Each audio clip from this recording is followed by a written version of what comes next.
is. It is. Or, Good evening, ladies and gentlemen. It is Monday night. It is live DJ Chat Night. And tonight I am joined by the one, the only, the game master, Scott Faver. Good evening, Scott. woohoo! Ready to party. Thank you, Johnny. Yeah, I am so glad that this opportunity came up. And I'm going to apologize because those of you who are going to hear some of these things popping up, we finally get a chance to have you on the show tonight. I'm excited. Me too. Ready to party, ready to play, ready to game, ready to share. Me too. Ready to party, ready to play, ready. Should I tone it down? No, that's quite all right. That's quite all right. Now we're just it'll be a question of how, with your headset and such, how you're gonna do your spin. But you know that. Here we go. We're getting older. We use the chair now. Well, you got to use the tools that are at your disposal, don't you? That's right. I think Todd Mitchum talked about that. The old use it. Oh my gosh, I remember that. Yes. The old use it. For those of you out there watching, thank you for joining us tonight. We have two streams going on. We have our YouTube version and we have our Facebook version. I am going to post on the Facebook version. I'm going to put the link towards the YouTube because the YouTube is where I'm going to follow the chat the most. And we're going to share we're going to be sharing the Facebook along here. I'm going to send a message, and now you've got the little duck animals going across the bottom of the screen. There we go. Scott, I'm going to send you that link over via Facebook, so you will have that. Cool. And then we'll get going. So tonight we're going to be talking business. We're going to talk about games. We're going to be talking about interaction. We're going to be talking about almost everything. We're just going to cover topics. And we're also going to be answering questions that you guys have out there. If you've got something you'd like to ask Scott, go to the chat room. The ideal chat room is the YouTube one because that's easier for me to manage. And we will answer your questions as you throw them out there. Again, if you're on the Facebook one does not work as well for me to be able to follow because sometimes it doesn't show me the questions there as it does on the other. We'll mention that a few times tonight to keep you guys on. So good. I think we are set and ready to go. We've got a couple of people in the chat room that are ready to chat away. So, Scott. Yes, ready to party. We are. Let's kind of start now. For those who aren't familiar, you created the game master persona a long time ago. Back in 2000 something. Yeah, take us back to what made that transition into the game master? What kind of precipitated that? You know, I have a funny story. I don't know if we've got enough time because I'm a little long-winded. Yeah, we got 52 minutes. My favorite 2-minute story. It won't take that long. But my very first Mobile Beat show, which was maybe 2000, 2001, I was sitting in the audience. I was like every other DJ. It was my first show. My eyes were just blown away. I was like, wow, this is incredible. And I went up to the show producer, Michael Bonacorso, and I asked him, I complimented him on the show. I said it was a great show. I think that you could really use somebody to share some interactive games and some ideas that would enhance weddings, corporate events, picnics, holiday parties, all of that. And he scratched his head and he said, you know, that sounds like an interesting idea, but why don't we have a panel of 5 or 6 DJs and each will share 1 or 2 games, we'll fill the hour, and that'll be the seminar. And I thought, that works for me. So the year rolls around. It sounds like you know this story. I know, but I've heard versions of this story from, and not with you, but from the horse's mouth. No, I've heard it. This is how Mike works with a lot of the talent. So. Well, I'm sorry to, some things don't change. I'll leave it at that. So suffice to say, the year rolls around, and I show up in Las Vegas for the Mobile Beat show, and I come up to Mike Bonacorso, and I ask him, who are these other DJs that are going to present games, and in which order are we presenting? Am I first? Am I second? And so forth and so on. He looks at me straight in the eye, and he says, it's just you. I said, oh, okay. And then he says, and by the way, I need you to fill an hour and a half. Oh. Well, it's one of my mantras that I always say, if you're doing an hour and a half show, that you come with 5 to 6 hours worth of content so that you have tools in your box, whether they're entertainment or games or activities that you can pull out as needed, or that you can select what you need that best suits the audience that you're in front of. Very similar to what Mike Walter was talking about today in one of his video tips about Prince being in front of an audience. I don't know if you saw that. Oh, I did. I watched that one. Okay, so he tells me he wants me to fill an hour and a half, and most people would have come with 3 games, and what am I going to do? But I said, no problem, I got you covered, and I do the whole hour and a half, and that was the impetus for the Game Master, because it shot my career. Map DJ, the ADJA, and lots of other DJ organizations all across the United States wanted a piece of this gaming. Yeah. And it launched my career as the Game Master. And the funniest thing is everybody thinks I'm the game guy, but I do a lot of other things that are not necessarily games, but that are very entertaining. And I share that as well. Games are going to come in style and out of style. They're in vogue, they're out of vogue. Ultimately, entertainment is always going to be in fashion. Your ability to engage an audience, to entertain them appropriately is what makes the difference. For sure. Thank you. If you're doing a birthday party and they say, we just want to dance, we don't want to play any games, that's hokey. But when you show up on the day of the party girl comes over and says, would you play a game or two? My friends are asking me to play some games. If you don't come prepared, what are you going to do? It's going to fall flat. Or just the opposite. You come with all your props, you're ready to play games, and they don't want to play games. All they want to do is dance. And you have to be prepared for that just as well. So to have, again, those tools in your box that you're able to then entertain the audience that's in front of you, not necessarily the one that you thought was going to be there. That'll make the difference. It allows you to be flexible. You're the chameleon, and then everybody knows you as that great entertainer, regardless of what you did. Yeah, for sure. And I think that's the thing that's difficult for younger DJs or less experienced DJs to really grasp, is that you've got to be flexible, because what some people consider entertainment might be the dancing. Some people might consider it the gaming. Some people might consider it somebody singing along to karaoke tracks and putting on more of a crooner type show. Or it might be, after I get my feelings hurt and I'm crying over in a corner. Some people find that entertaining. Right. It's interesting. I was just at a corporate event the other day, and the client came over and said, so-and-so won a karaoke championship for singing this song. Karaoke was not on the menu. We were there for other purposes, other DJ and entertainment reasons, but she happened to drop this.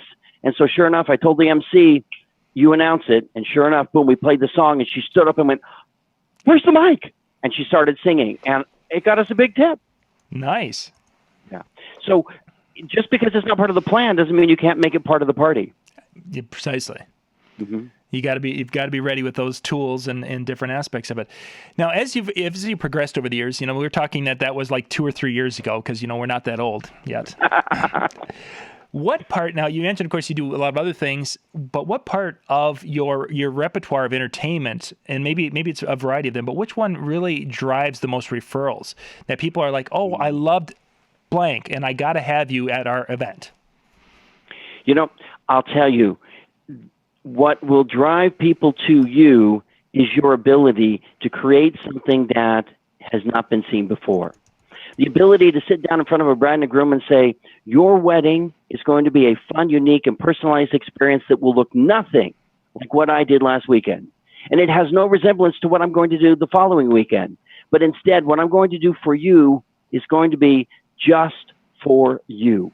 And then to have those tools that are in your box that allow you to personalize that experience so that it looks nothing except that there was a bride and a groom, or maybe a bride and a bride, depending on who you're performing for, or a corporate client, whatever their industry is. But to take something and really create a personal experience makes the difference, and it will always keep you in demand. And that, fortunately, knock wood, keep myself busy as a result.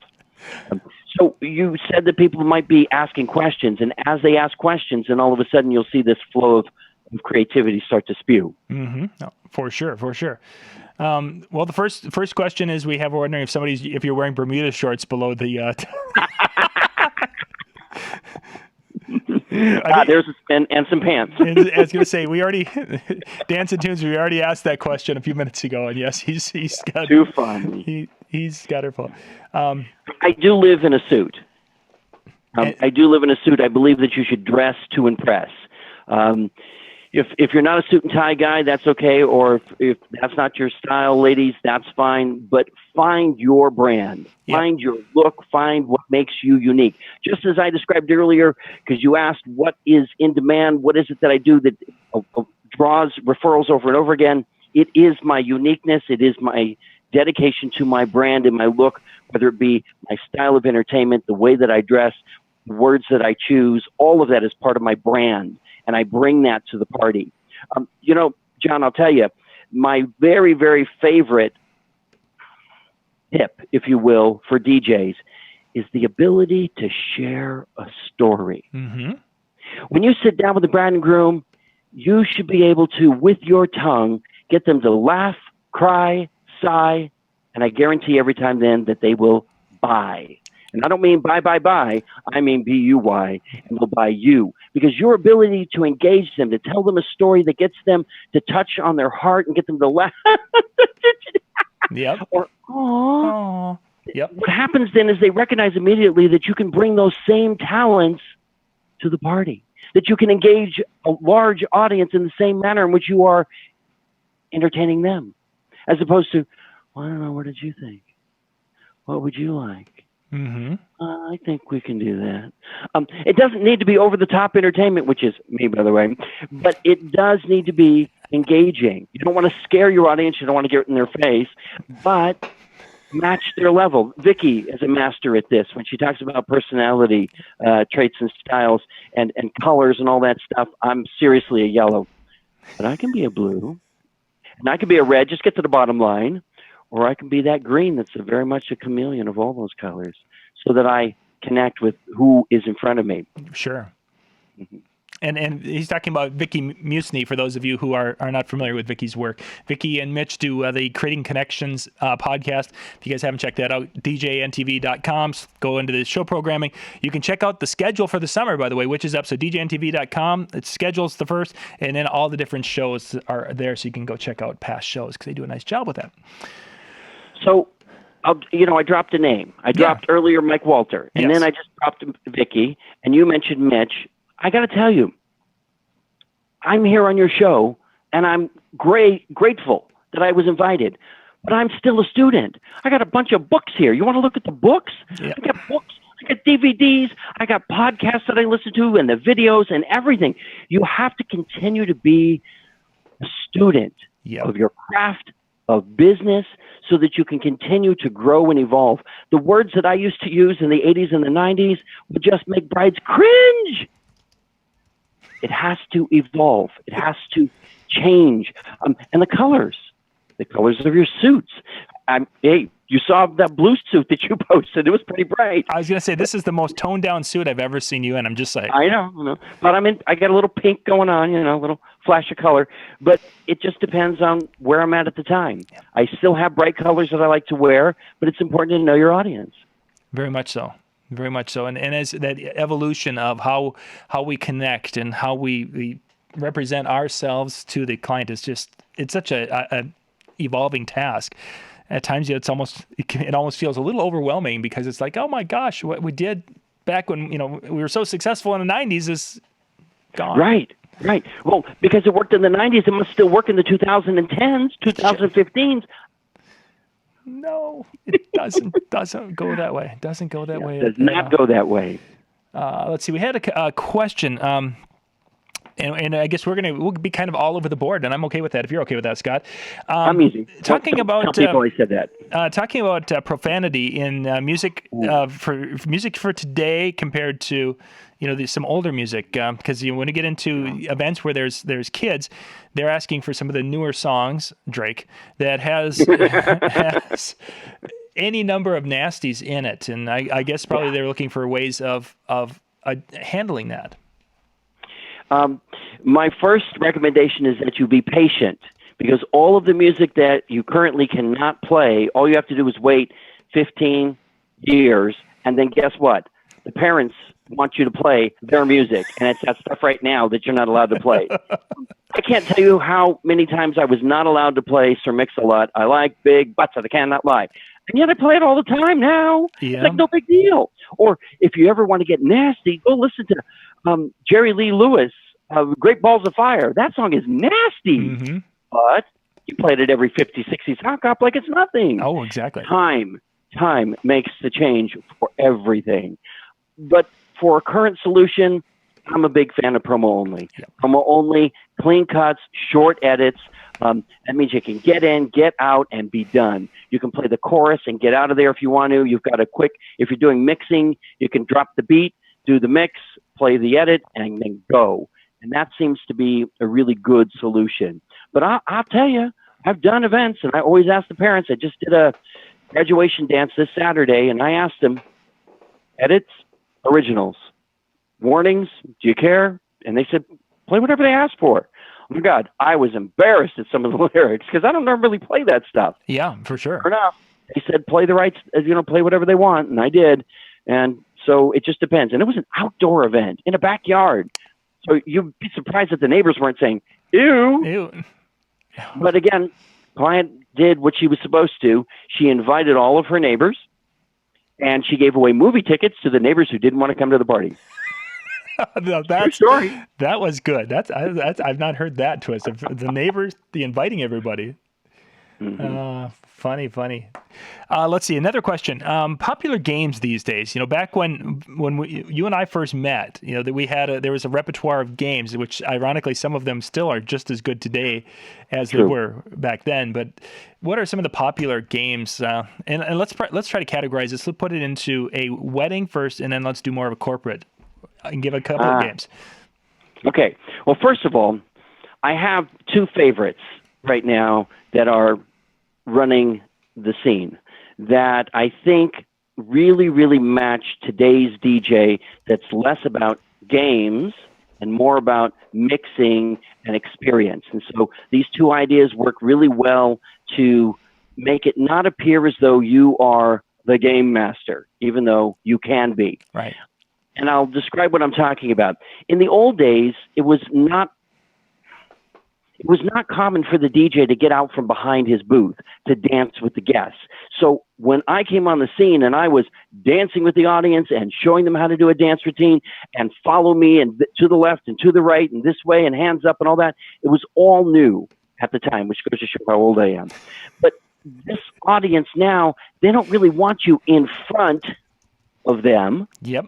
Instead, they want that entertainment and an experience, but not necessarily you doing it. It's what I refer to organic versus organized. And an organized activity is where you're on the microphone and you're in front of the audience and you're teaching them some game, some dance, follow me, or asking questions, trivia. That's all organized because you're in control of it. But the organic entertainment is something that happens and they don't know that you made it happen. It's you in the background doing something in advance that prepares this moment so that when it snaps, it appears as though it was just natural, that the guest just got up and did this thing, if you will. A great example is the groom who knows me as the game master and says, I love what you do, Scott, but for my wedding, I just want you to play good music. I want us to dance. I want the focus to be on the audience, not on us as the bride and groom. That's all we want. And I said, okay, you got it. I also knew that they needed to be treated like royalty, that they needed to be king and queen, at least for 1 minute on their wedding day that would be unexpected. And so I did what I refer to as standing ovation. And when the bride and groom went outside to take pictures of the sunset with them and the photographer, I went around all the tables, 300 guests I might add, and I didn't do this on the microphone, but I personally went to the tables and I said, everybody here tonight with a camera or a camera phone, you are part of the paparazzi. And when the bride and groom come into the room and they reach the head table, everybody in the room is going to stand up and start applauding as if they were rock stars that just entered the room. And so what happens is, bride and the groom come in, he's standing at the table with his bride, and the two of them are talking, and then all of a sudden the whole room erupts, and they all stand up, and they all start applauding, and the groom turns around and goes, Like, for me? Really? And he had no idea. She had no idea that I had planned the whole thing just for them. They're friends of mine. We meet all the time. I would never let them know that I had orchestrated that. They might, in the back of their mind, know, but their expression was genuine. For the corporate event, we do a paparazzi moment where everybody has the cameras and they're going to then take pictures of the VIP in the room. And maybe the person who sold the most houses, or the CEO of the company, or the newest chairman of the board, whatever the case may be.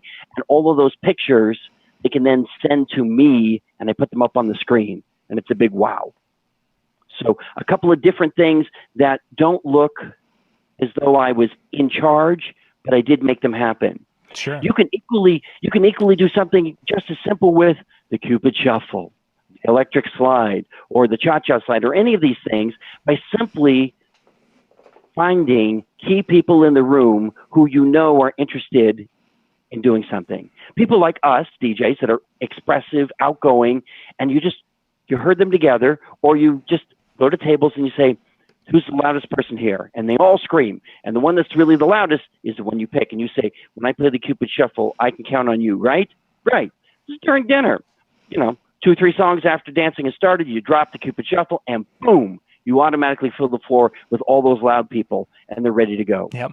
Does it look like you're the rock star? Yes. Did you have to go out and show them how to do the dance? No. They already know how to do it. Trust me. You don't need to show them. If it's a new routine, or if it's a personal dance, what I refer to as the company dance, where we're actually going to create a dance that is named after the company, or a dance that's named after the CEO of the company. So it's the Bob Bounce, it's the Judy Jump, something of that nature. And then that's a routine that we're going to teach. Or, you know about this thing with the waiters? Is this the using the wait staff to do the opening from Be Our Guest? It is not, but thank you for that, because that's also fun. I'm at this corporate holiday party, and this waiter, very drunk, by the way, inebriated, he's got this tray, those big round trays, and he's filled with pots and pans on this tray, and he's walking across the dance floor with this huge tray of stuff, and then all of a sudden the tray tips, and everything goes crash, bang! The music stops, and the audience, oh! And then the waiter starts to pick up the pots and pans and dance with them. And the CEO gets all huffy, and he comes walking over, and the music stops, and he shouts at the waiter, "What is going on here, sir?" And the waiter just says, "Why, my good sir, we just wanted to make sure you have the most incredible time here at our hotel." And he names the hotel, by the way, because it's good branding. Mm-hmm. For you, the company, and he names the company, but I'm not allowed to name the company. Okay, so he names the company, and the CEO says, "Oh." And then the music starts to play again. And the two of them are picking up the pots and pans and dancing with them. The wait staff comes out of the kitchen and starts dancing with the CEO and the waiter. And then all the people that were on the planning committee, 10, 15 people, they all come out and start dancing with the wait staff, the CEO, and I plan the whole damn thing. The plan to crash. That's right. That's right. Exactly. It's a flash mob that requires a lot of preparation. I shared this story recently at a DJ show, and this one DJ said, "I'm going to do that this weekend." And I said, No, you're not. No, you're not. He said, "But you just shared it so I can do it, right?" Yes, you can do it, but you're not doing it this weekend. That particular piece of entertainment took 6 months. Yeah. Pick the song, pick the people, choreograph, make sure that the staff is on board, rehearse. Oh my God, what a concept. Rehearse? You mean we have to rehearse? Yep. Yes. Listen, if you want it to appear as though it's organic, natural, you've got to rehearse. Yes. I love the phrase that amateurs practice until they cannot. How does this work? Oh, amateurs practice till they get it right. Yep. Professionals practice till they can't get it wrong. There it is. There it is. Thank you very much. Help me out here, will you? No. But it's true. The idea that you would not practice, and I'm not just talking about entertainment. I'm talking about mixing. Yeah. If you're going to mix, practice that craft. If you're going to practice introductions, announcements, activities, anything. The more you practice, the more polished you're going to be. If you watch any of these shows, whether it's Dancing with the Stars or You Should Be So You Think You Can Dance, the judges, they always say, you just need a little more practice. Yes. Just a little more polish. We all as professionals, listen, this weekend is not the time to practice that mix.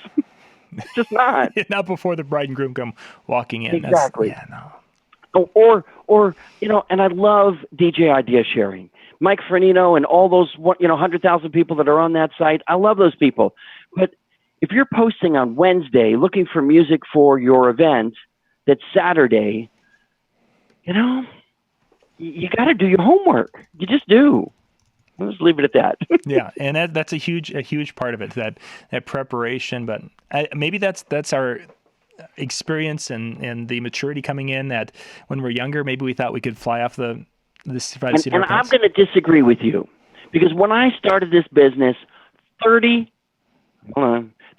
years ago, started in 1980, what was I doing in my bedroom with my turntables and my mixer? I was practicing. Nobody was listening. I was making tapes, listening to the mix and seeing how I did and everything. It was practice. That's a good point. Before I ever made it to the nightclub. That's a great point. Yeah, because we built a garage that had a loft area, Yeah, and we set up a system up there, which seemed like such a great idea. Don't let those young guys off the hook. Yeah. Don't let those young guys off the hook. They can be just as responsible and just as creative as we are. They have more tools at their disposal, which does not let them off the hook. It means that they should be even more creative than we ever were. Yeah, for sure. Besides, they can still hear. I can't hear anything. Huh? What? Thank you. Oh. For those of you out there watching, if you're watching on Facebook, again, thank you everyone who's watching tonight. If you're on the Facebook Live, I can manage the YouTube chat, and I'm watching that one for questions and such. So if you want to pop over to I think the links are all in the Facebook description. Grab that, pop over to the YouTube. It's a little bit better video, and the audio is much better. It's unfortunate that Facebook Live just doesn't have the quality that YouTube does. So pop over there and ask questions and such. But they're getting there. They are. Facebook is getting there. It is. It's a big step. So, okay, I got. All right, you keep looking, and I'll feed myself a question. Yeah, go ahead. Yep, go ahead. Let's because we're going to be heading into weddings and such, and some. This is a wedding thing, so here we go. I'm sitting down with the bride and the groom, and I think many people have heard this analogy. It's very much a la Peter Mary, who I also adore, but he suggests that you should ask the bride and groom what 3 words best describe their wedding. And those 3 words then help you to get a feel as to what they're looking for, whether it's wild and crazy, it's mild, it's exclusive, it's elegant. I mean, depending on the words they choose. Right. I like to take it just one more step or 2 further. I have these little things called Post-its, right? And I have the Post-it, and I give one to him and a Post-it to her, and I invite them both to write on the Post-it 3 words that best describe their wedding. And then we share after they've written the 3 words, and we discover that there may be 3 different words for each of them, 6 completely different adjectives, or there might be some crossover. And in the crossover, it's very interesting. Like, for example, she says she wants a fun wedding. He says he wants a fun wedding. But you have to, like Bill Herman says, ask why. So what is fun to her? And she says, oh, it's me and my girlfriends dancing and having a great time. And then, what's fun for you, sir? Oh, drinking at the bar with the boys. 2 different funs.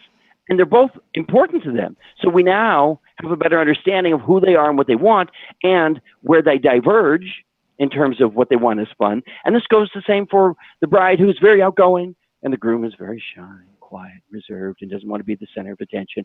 And you, as the entertainer, have to now find a good, happy medium that engages her but doesn't embarrass him. And so your activities need to flow in the proper manner that covers all these bases.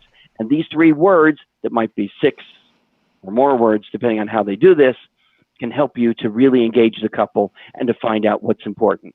Next piece that's in line with this, the color blue. She says that the dresses are blue. Mm-hmm. So you think, okay, I'm good. I've got this navy blue suit, right? I'm fine. It's not navy blue, it's baby blue. It's not blue. She called it blue. It's actually teal, or even worse, it's chartreuse, which is actually a shade of green, but we won't go there. Suffice to say, just because they say something doesn't mean that it's true blue. And you, as an entertainer, need to know what blue means to them. Because just because you say, I'm bringing lights, and they think that means you're bringing up lighting, and you bring up lighting, and they thought you were bringing disco dance lights, you need to clarify what it is.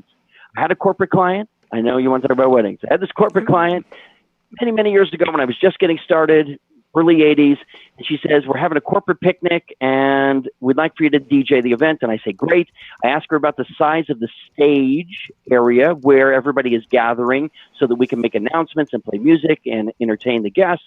And she gives me those dimensions, and so I bring my sound system. And I set everything up on the stage, all ready to go, with the microphone she requested, all that. And she looks at me and says, where's the rest of your equipment? And I said, excuse me? She says, where is the rest of your equipment? I said, my van's empty. This is it. And she said, but we have 16 acres. You're not going to sound all 16 acres? It's a true story. She thought I was going to sound the whole park. Wow. Yeah. You need to have an understanding. Words that we use that we assume what that means may not be the same to a client. And so that clarification is really important. And so those are some fun stories to share. Wow. That's one of those shock things. You get there and it's like, ah. You have good physiognomy, my friend. I've been there.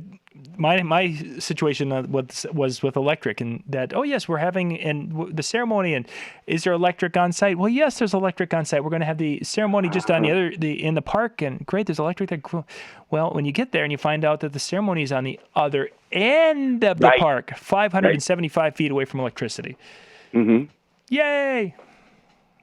Yeah, I actually have a generator that I have in the van almost all the time. Unless I have actually specifically previewed the property and I know for sure, I'll have that generator in the car. You never know. I showed it up at a country club, just so we're clear, a country club. They were notorious, apparently, my first time there, didn't preview the property, didn't know better at the time. Mm-hmm. Sure enough, they're notorious for losing power. And they said that all of their DJs always bring a generator. Wow. And so sure enough, every time that I performed at that country club since, I've always had a generator. The caterer came over to me one night and said, I got no power. What am I going to do? I said, I'm sorry, didn't you get the generator memo? Wow. True. Oh, you're kidding. That is crazy, crazy. Let's see. A couple of questions that have popped up. We've got a gentleman who is, I believe, I'm not sure. Freedom Flicks. Okay, I wasn't sure if it's a gentleman or a lady. They're going to be doing their first wedding this fall.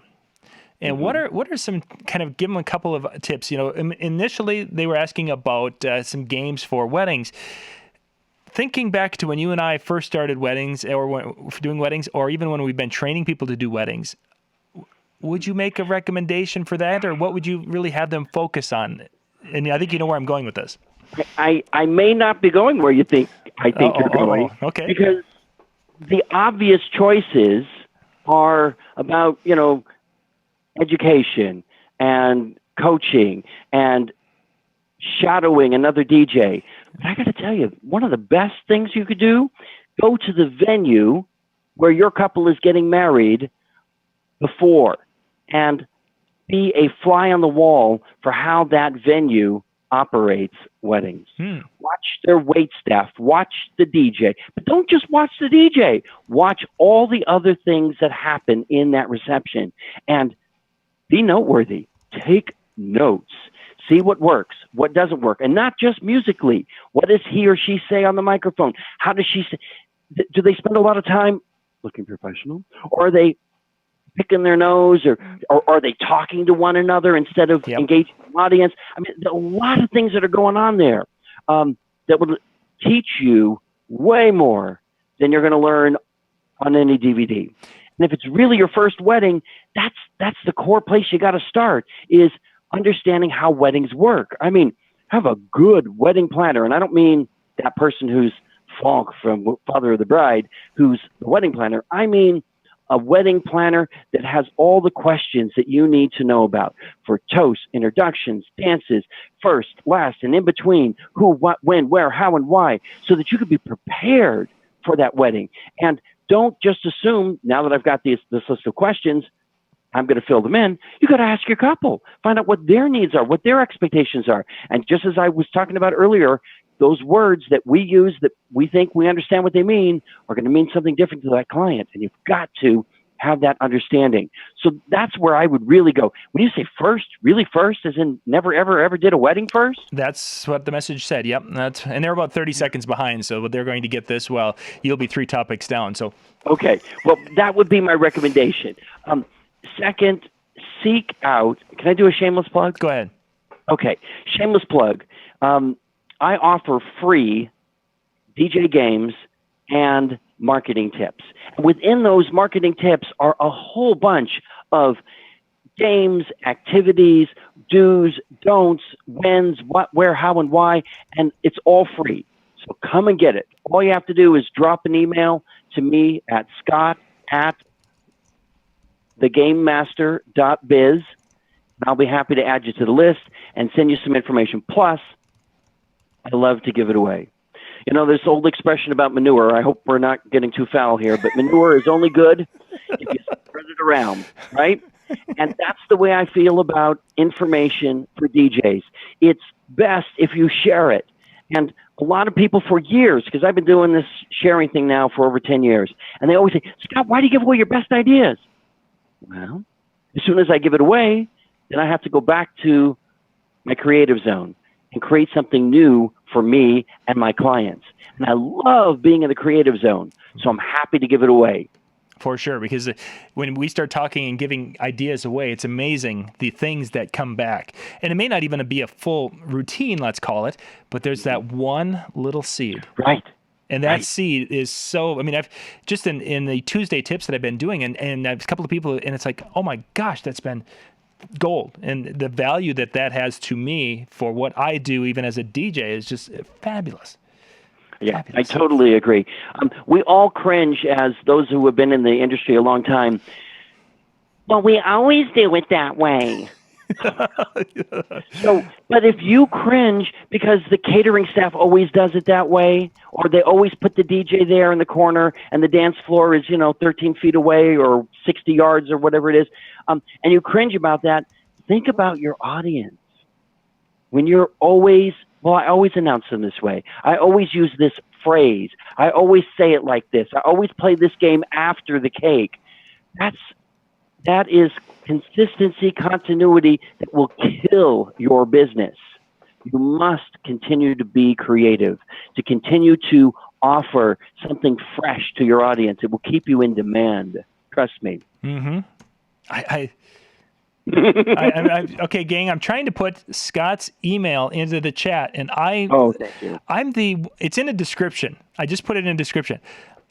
Okay, I'm the one who's like managing this YouTube chat, and it won't even let me put it in. And I tried there will be some post-production, I'm sure, and if you're nice enough, you'll share it with people. Yeah, it is definitely in the description below, and it works there. But I think I've got, there we go, Scott space and an @ I had to write the word @ the Game Master, and then I had to put space and the word .biz. Ooh, maybe that's one of their things because they don't want you to add email addresses or something. Yeah, usually I can share like URLs in the chat, but not that. Okay. So what else you got for me, brother? You had mentioned, and I want to go back and I want to dig into that a little bit. You had mentioned going to the venue or being experienced at the venue and seeing. You were mentioning how you'd see how professional, formal, what have you. How would you contour what you do to fit that information that you just received?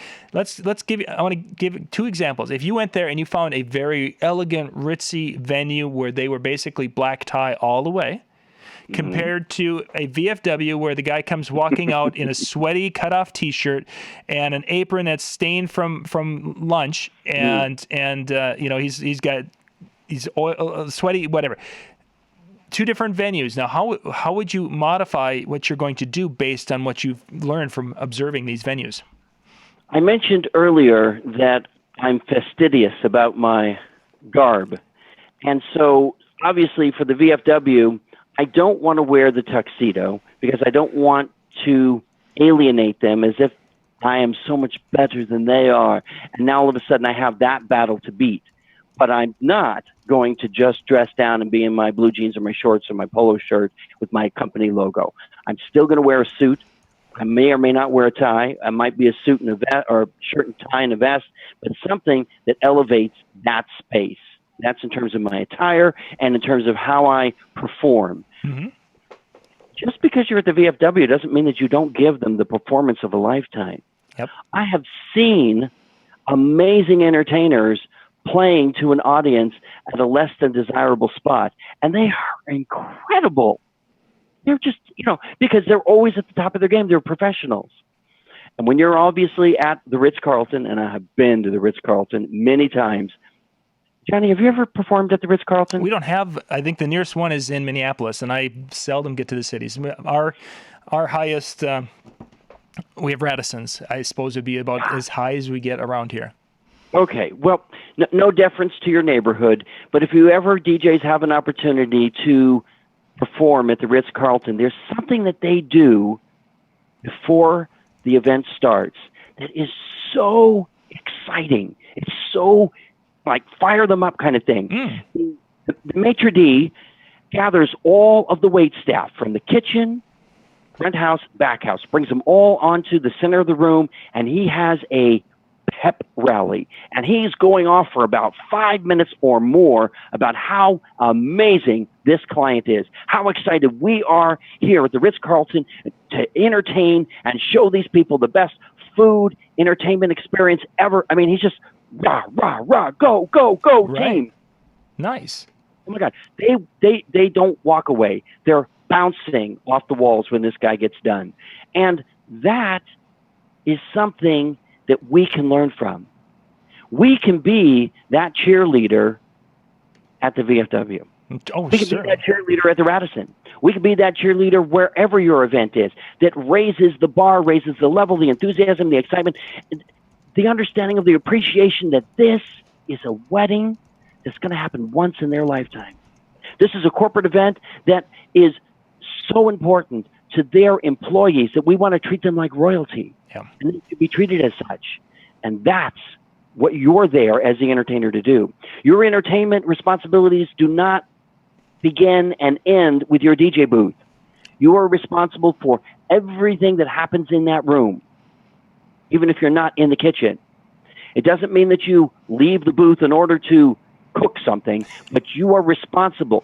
So your ability to coordinate, organize, plan in advance, to prep and prepare so that you know, even for that venue that says, well, we always do it this way, you need to know what that way is so that you can then plan into your program so it flows smoothly for them. And then, and I'm making another reference here to So You Think You Can Dance. And for those of you who don't watch the show, bear with me for a moment.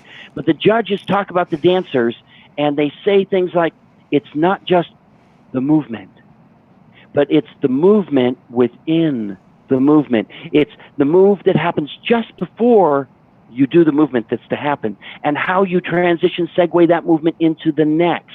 That is where the magic happens. You talk about when you see a good movie or a good speech or a good dance and it just gives you chills. Yes. It's because they paid attention to the movement between each movement. And I think in terms of planning your wedding so that it's not just, well, we did the introduction, now we're doing the toast, then we're doing the first dance, then we're going to eat. And so then it's just a series of things that happen. And that's it.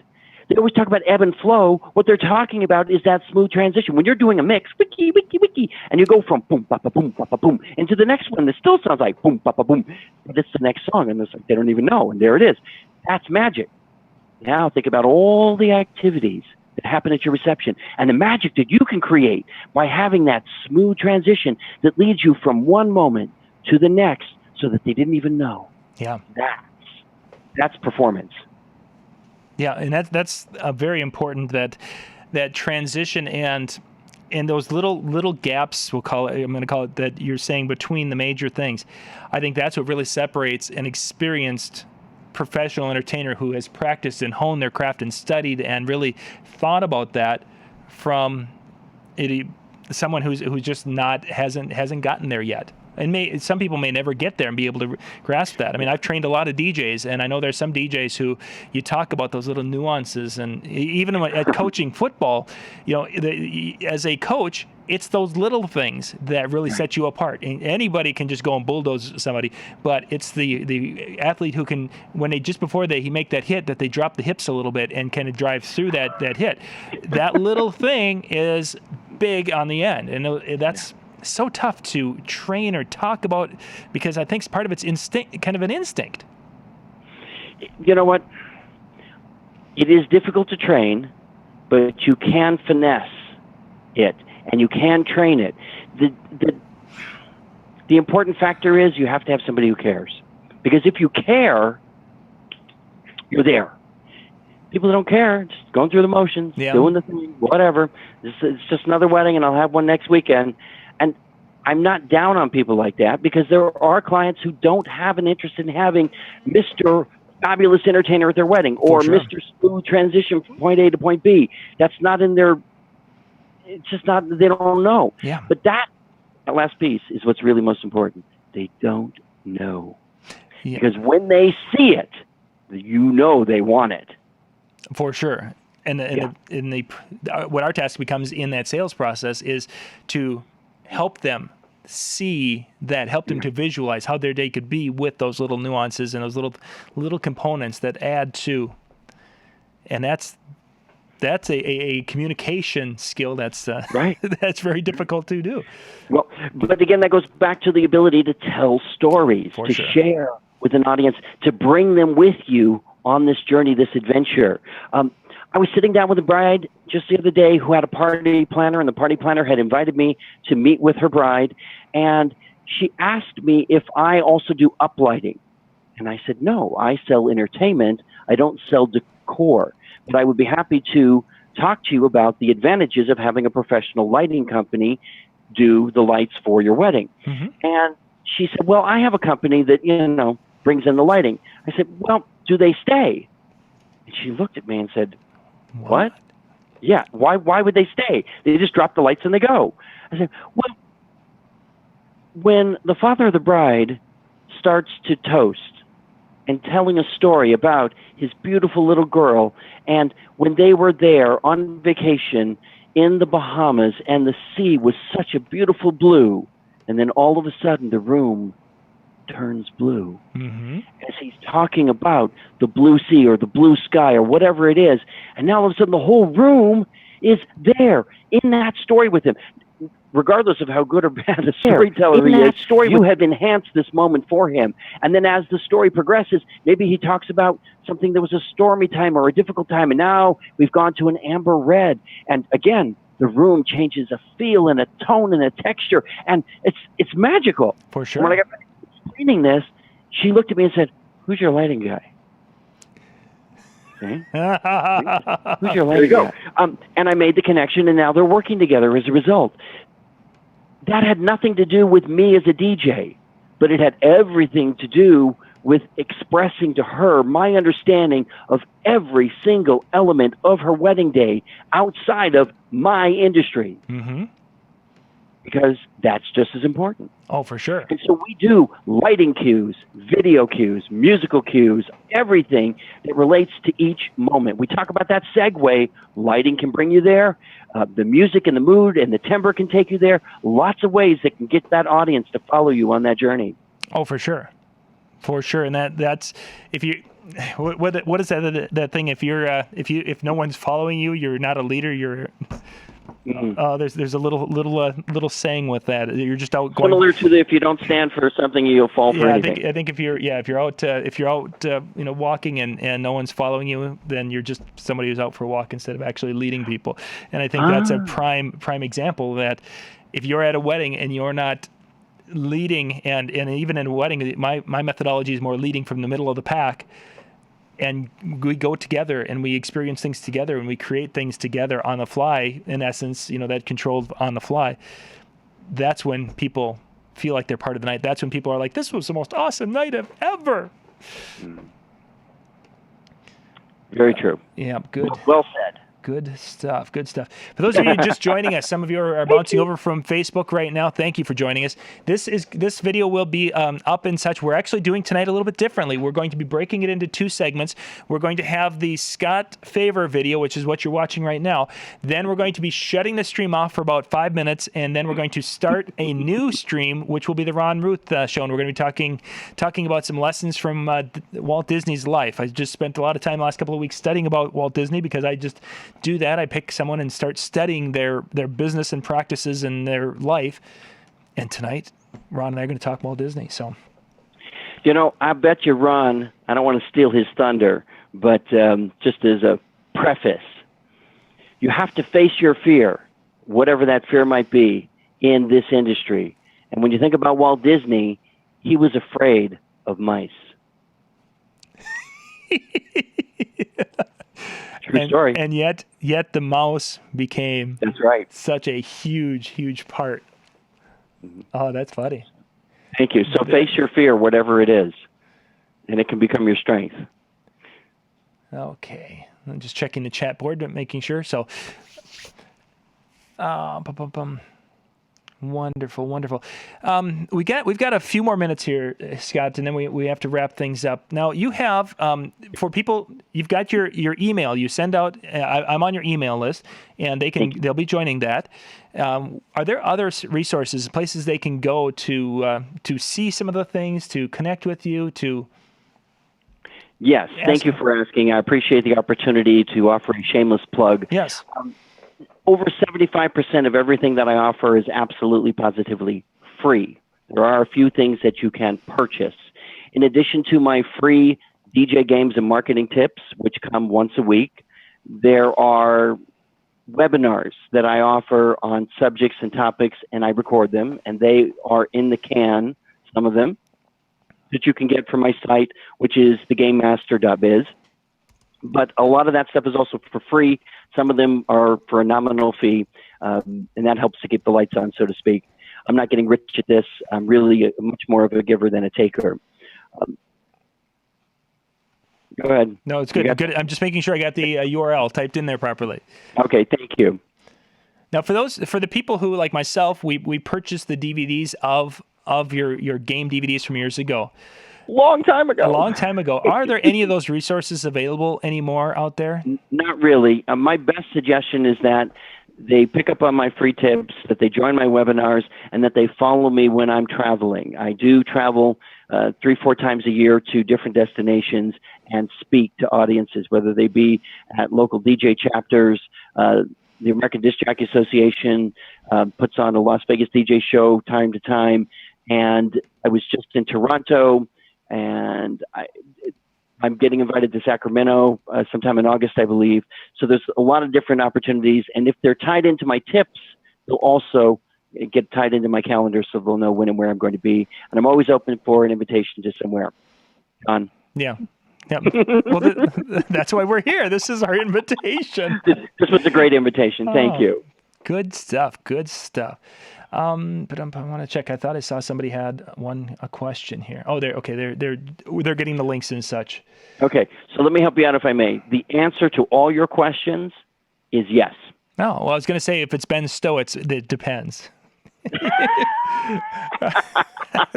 I love Ben.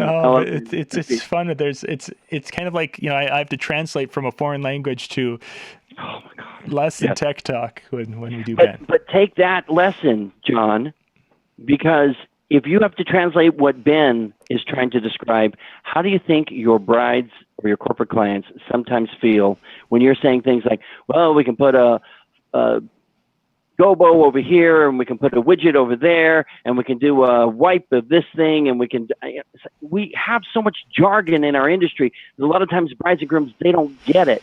They don't know what we're talking about, and they're embarrassed to say, what is that? Yeah. You might even have acronyms on your paperwork, BG. Oh, we know that's bride and groom, right? Oh, or why don't they know that? cocktails and hors d'oeuvres. But they don't know that, so you have to make sure that you don't overcomplicate things. Some words that I like to differ with.